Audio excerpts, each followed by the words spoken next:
Hello, ഇന്നൊരു cooking video അല്ല. നമ്മളിന്ന് നമ്മുടെ ആനിവേഴ്സറി ആയിട്ട് ഒരു ചെറിയ റിസോർട്ടിൽ പോയതാണ്. വെറുതെ ഒരു റിലാക്സേഷനൊക്കെ ആയിട്ട് ഒരു ദിവസത്തേക്ക് നമ്മൾ ഷാർജ കോർണിഷ് ഏരിയയിലുള്ള മാർബെല്ല റിസോർട്ടിലാണ്. അപ്പം നമ്മൾ റിസോർട്ടിലെത്തി അവിടെ ചെക്കിംഗ് ഒക്കെ ചെയ്തു. പിന്നെ അതാ നമ്മൾ അവിടുന്ന് റൂമിലേക്ക് പോയി. ഇവിടെ എന്ന് വെച്ചാൽ നമ്മൾ ഹോട്ടൽ റൂം പോലെയല്ല, ഓരോ വില്ലകളായിട്ടാണ്. നമ്മൾ ആൾക്കാരെ എണ്ണത്തിനൊക്കെ അനുസരിച്ചിട്ട് നമുക്ക് ഏത് ടൈപ്പിലുള്ള വില്ല വേണമെങ്കിലും ചൂസ് ചെയ്യാം. ഡബിൾ ബെഡ്റൂം, ഫാമിലി റൂം, അതേപോലെ നമ്മൾ ഒരു സിംഗിൾ ഒരു ഹാള്, ഒരു ബെഡ്റൂം, ഒരു 1 ബെഡ്റൂം വില്ലയായിരുന്നു എടുത്തത്. നമുക്ക് എങ്ങനെ വേണമെങ്കിലും എടുക്കാം. 4 ബെഡ്റൂം ഉള്ളതുണ്ട്, കിച്ചൺ ഉണ്ട് കൂടെ തന്നെ. നമ്മളൊരു നോർമൽ ഹോട്ടൽ ഫെസിലിറ്റി അല്ല.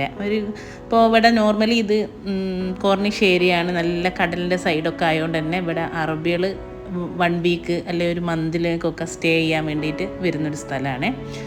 നല്ലൊരു ആംബിയൻസാണ്. വൈകുന്നേരമൊക്കെ നല്ല രസമാണ് അതിൽ നടക്കാനും, ആ കടലിൻ്റെ സൈഡിലൂടെയൊക്കെ നടക്കാൻ നല്ല രസമാണ്. പിന്നെ നല്ല സ്വിമ്മിങ് പൂളുണ്ട്, കുട്ടികൾ കളിക്കുന്ന ഏരിയ ഉണ്ട്, എല്ലാം ഉണ്ട്. പിന്നെ നമ്മൾ വീക്ക് ഡേയ്സിലാണ് വന്നത് കേട്ടോ അവിടെ. പിന്നെ സിദ്ധിക്ക 2 ദിവസം ലീവാണ്, മക്കൾ 1 ദിവസം ലീവ് എടുത്തു. അങ്ങനെയൊക്കെ ആയിട്ട് ഒരു രസം. നമ്മളെ ആനിവേഴ്സറി ആണ്, കുട്ടികളെന്നോ പറയുന്നുണ്ട്, അങ്ങനെ വന്നതായിരുന്നു. റൂമിലും നല്ല രസമായി. മക്കൾക്ക് വേറെ റൂം ഉണ്ടായിരുന്നു. പിന്നെ ആനിവേഴ്സറി ആയതുകൊണ്ട് തന്നെ അവരെ വക ഒരു കേക്ക് ഉണ്ടായിരുന്നു, സർപ്രൈസും. അങ്ങനെ ഇതാ രാത്രിയാണ്. രാത്രി നല്ല രസം അതിലൊക്കെ ഇറങ്ങി നടക്കാൻ. ഒരു ഭാഗം കടലിൻ്റെ ഭാഗമാണ്, ഒരു ഭാഗം ഇതാ നല്ല ഷോപ്പിങ്ങൊക്കെ ആയിട്ട് നല്ലൊരു രസമുള്ളൊരു സ്ഥലം. രാത്രിയൊക്കെ ഇങ്ങനെ നടക്കാൻ നല്ല രസമായിരുന്നേ. ഈ കാണുന്നത് നമുക്ക് ഇതിനോട് ചേർന്നിട്ടുള്ള റെസ്റ്റോറൻ്റാണ്. ഇവിടെ ആയിരുന്നു നമുക്ക് നമ്മളെ ഫുഡ്, ഡിന്നർ ആയാലും ബ്രേക്ക്ഫാസ്റ്റ് ആയാലും ഒക്കെ അവർ അറേഞ്ച് ചെയ്തത്. അവർ തന്നെ ആയിരുന്നു കേട്ടോ നമുക്ക് ആ ഒരു സർപ്രൈസ് കേക്കും തന്നത്, ആ റെസ്റ്റോറൻറ്റിൽ നിന്നായിരുന്നേ. പിന്നെ മക്കളൊക്കെ നന്നായിട്ട് എൻജോയ് ചെയ്ത്. അവർക്ക് പിന്നെ ഇവിടെ നമ്മൾ ആ ഒരു ഫ്ലാറ്റ് ലൈഫിൽ നിന്ന് മാറി നിൽക്കുമ്പോൾ തന്നെ ഒരു സന്തോഷമാണല്ലോ ഇടയ്ക്കൊന്ന്. പിന്നെ നമ്മൾ ബ്രേക്ക്ഫാസ്റ്റാണ് കേട്ടോ, അത് ആസ് യൂഷ്വൽ തന്നെ ഇംഗ്ലീഷ് ബ്രേക്ക്ഫാസ്റ്റ് എല്ലാം ഉണ്ട് കേട്ടോ. നമുക്ക് ഇന്ത്യൻകാർക്ക് വേണമെങ്കിൽ അതും നമ്മളെ ഉപ്പുമാവും ഫ്രൈഡ് റൈസും നമ്മളെ പൊറാട്ടയും ഭാജിയും അതും ഉണ്ട്. അതല്ല ഫ്രൂട്ട്സ് ആയിട്ടും അറബിക്കായിട്ടും ചീസായിട്ടും എല്ലാം ഉണ്ട്. അതിപ്പം പ്രത്യേകിച്ച് പറയേണ്ട ആവശ്യമില്ലല്ലോ, ഇതാ കാണുന്നുണ്ടല്ലോ അല്ലേ. ഏത് വേണമെങ്കിലും നമുക്ക് ചൂസ് ചെയ്യാം. പിന്നെ അതുമല്ല കുട്ടികൾക്ക് വേണമെങ്കിൽ കോൺഫ്ലേക്സ് അങ്ങനത്തെ എല്ലാം ഉണ്ട് കേട്ടോ.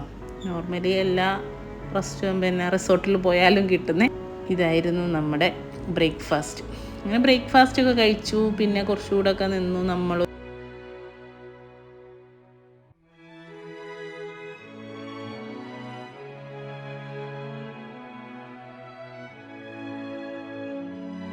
പിന്നെ ഇതാ last ice cream, tea, coffee, juice ഇതെല്ലാം ഉണ്ടായിരുന്നു കേട്ടോ. ഞാൻ പറഞ്ഞല്ലോ എല്ലാം ഉണ്ട്. 4 സ്റ്റാർ ഫെസിലിറ്റി ഉള്ളൊരു റിസോർട്ടായിരുന്നു. പിന്നെ ഇതാ നമ്മളെ അമനും യസും ഒക്കെ ഇതാ ഇവിടുന്ന് കഴിച്ചുകൊണ്ടിരിക്കുന്നത്. അത് കഴിഞ്ഞിട്ട് നമ്മൾ ബ്രേക്ക്ഫാസ്റ്റും കഴിച്ചു. നമ്മൾ അപ്പോൾ ഒരു ഏകദേശം ഒരു 9 മണി 10 മണിയൊക്കെ ആയിണ്ടേ. അത് കഴിഞ്ഞിട്ട് ബ്രേക്ക്ഫാസ്റ്റൊക്കെ കഴിച്ച് റൂമിൽ വന്നതിന് ശേഷം ഒന്നുകൂടെ ഇതാ സ്വിമ്മിങ് പൂളിൽ പോവാന്നൊക്കെ പറഞ്ഞിട്ട് നമുക്ക് ഭയങ്കര ഇഷ്ടമാണ്.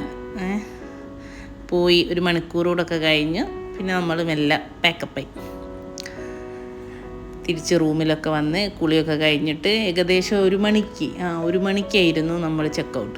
പിന്നെ സ്വിമ്മിങ് പൂളിൽ വേറൊരു സുഖം എന്ന് വെച്ചാൽ കിഡ്സിന് പ്രത്യേക സ്ഥലമുണ്ട്, പിന്നെ അഡൽട്ടിന് വേറെ ഉണ്ട്. പിന്നെ ആണെങ്കിൽ എല്ലാ സ്ഥലത്തും അങ്ങനെയൊക്കെ തന്നെയാണ്. ഓരോ സ്ഥലത്തും ഓരോ ഹൈറ്റാണ്. അതുകൊണ്ട് കുട്ടികൾക്കുള്ള അപ്പോൾ നമുക്ക് അത്ര പേടിക്കാനില്ല. ഹൈറ്റ് കുറഞ്ഞ സ്ഥലത്ത് കുട്ടികൾക്കാക്കിയാൽ മതി. അങ്ങനെ ഇതാ ലാസ്റ്റ് ഞങ്ങൾ തിരിച്ച് ചെക്കൗട്ടിന് വേണ്ടിയിട്ട് റിസപ്ഷനിൽ വന്നതാണ്. യസുവിനൊക്കെ ഭയങ്കര സങ്കടമായി. അങ്ങനെയാണ്, നല്ല രസമായിരുന്നേ.